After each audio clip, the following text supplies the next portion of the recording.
Maski po ako si Sara Duterte naman po ang dumayo, ito po, panoorin po ninyo. Ito.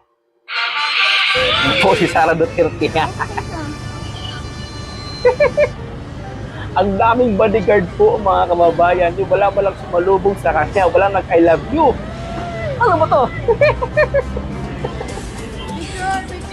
Oh. Grabe, mahigit 20 yata ang bodyguard dito ni Sara, mga kababayan ko. Ayan yun lang. Wala man lang I love you.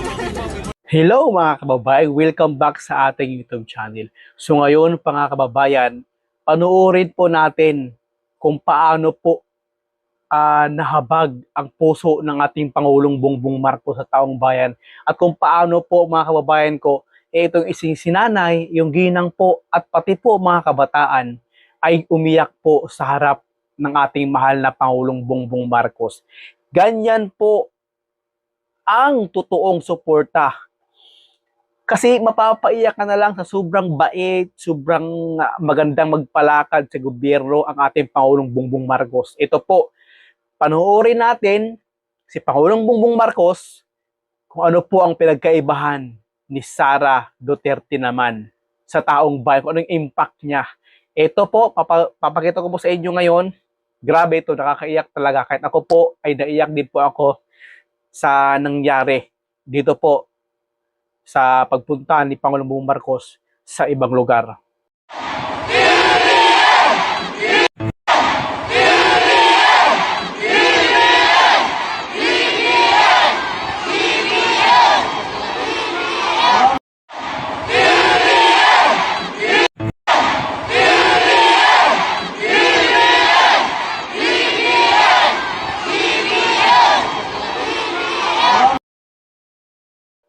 No?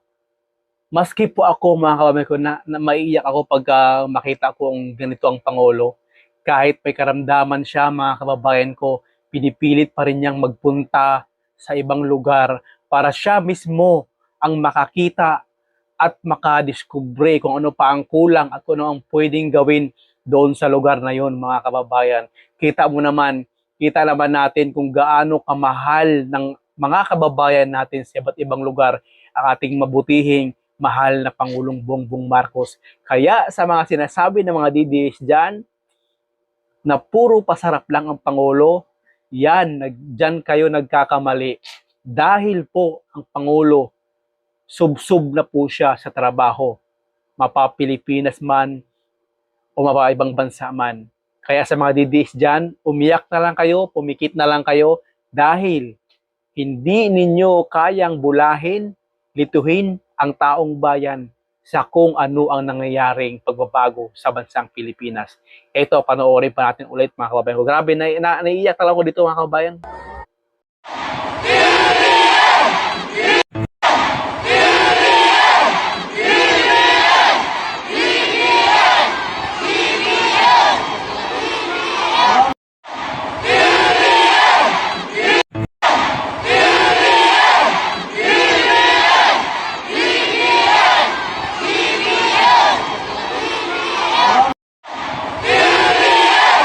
Sabi no, kahit mga kabataan, mga elementary pa lang, alam nila kung sino ang totoong magaling, mapagkakatiwalaan, at mahal ang mga Pilipino. Higit sa lahat, mahal ang bansang Pilipinas. Ito naman, panoorin natin maya-maya kung anong pinagkaibahan ni Pangulong Bongbong Marcos at kay Sara Duterte. Ito, papakita ko sa inyo mamaya-maya.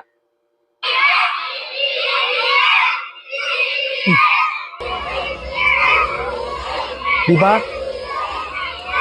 Yung sigaw po ng mga bata, mga musmus po na bata, hindi na po nila kayang bulahin yan. Mabilo ito yung susunod na generation. Sila po ang makikinabang sa kung ano ang ginawang proyekto at pagbabago ni Pangulong Bongbong Marcos. Especially po, dito po sa usaping flood control scam ng mga Duterte. Ito po sila ang makikinabang dahil po, alam niyo kung bakit? Dahil po sila ang next generation, sila po ang magbe-benefits dahil po binuwag at sinapubliko po ni Pangulong Bongbong Marcos itong mga sangkot sa flood control project. Kaya unti-unti na po sila ngayon nawawala at natitigil. Kaya abang-abang lang tayo, mga kababayan. So balik tayo. Grabe, kinilabutan ako sa impact nitong mga kabataan at biruin nyo, nasa sulok-sulukan na po ito ng mga aita na po ito, yung mga aita na bata. Tingnan mo naman sila kung gaano kamahal at gaano nila i-welcome ang ating Pangulong Bongbong Marcos.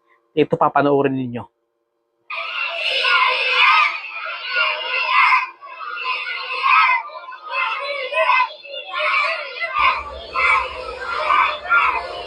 Grabe.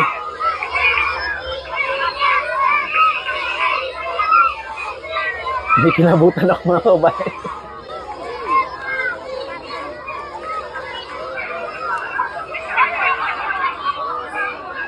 Isa rin po ito, mga kababayan ko, sa dahilan kung bakit po ay galit na galit po si Sara Duterte kay Pangulong Bongbong Marcos.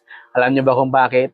Hindi po ganitong katindi ang welcoming o ang suporta pag si Sara po ang pupunta sa ibang lugar. Hindi po. Alam niyo ba kung bakit? Instead, na itanong niya or mag-inspection siya kung ano pang kulang sa lugar, at kung ano pang dapat na i-improve sa lugar na yon para magkaroon ng pagbabago. Hindi po. Alam niyo kung bakit? Sa halip na magtanong siya kung ano pang kulang sa lugar na yon at anong pwedeng tulong na ibigay, instead po, sinisiraan po niya ang Pangulong Bongbong Marcos. Yan po ang katotohanan dito. Legit po yan dahil marami po kapatunay. Live po at sa media po niya sinasabi yan, no? Grabe. Puro lang po ngawa si Sara Duterte, pero kulang po sa gawa.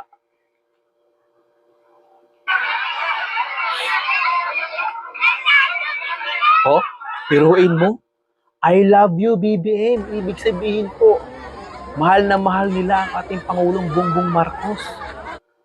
No? Recap tayo, way back po nung kampanya, sinabi rin po ito ni Sara Duterte na I love you, BBM. Pero from I love you, BBM, gusto niyang patayin ang Pangulong Bongbong Marcos. Yan po ang tatak Duterte. Kaya wag na wag po natin silang suportahan, mga kababayan. Magising na po tayo sa katotohanan. No? Grabe, no? Mga aita na bata. Grabe. Ito pa, mga papanood ko po sa inyo itong video na ito, no, kung saan po si Sara Duterte naman po ang dumayo. Ito po, panoorin po ninyo. Ito. Ito po si Sara Duterte. Ang daming bodyguard po, mga kababayan. Yung wala lang sumalubong sa kanya. Wala nag-I love you. Ano ba to? Oh. Grabe, mahigit 20 yata ang bodyguard dito ni Sara, mga kabayan ko.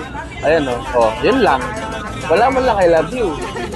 Oh, di ba? Oh, daming bodyguard, oh. Oh, di ba? Sobrang daming bodyguard po ni Sara Duterte. Bakit? Ang sabi mo, simple ka lang. Ang sabi mo, hindi ka magnanakaw, wala kang kinulumbat sa bayan. Bakit po? Saan nanggagaling itong napakaraming bodyguard mo at saan mo kinukuha yung funds na pinambabayad, pondo mo sa mga bodyguard mo? Di ba? Isipin natin, mga kababayan ko, kung saan talaga nanggagaling yung pera nito ni Sara Duterte. Baka nga sa tax mo yan, sa tax nyo yan, nanggagaling.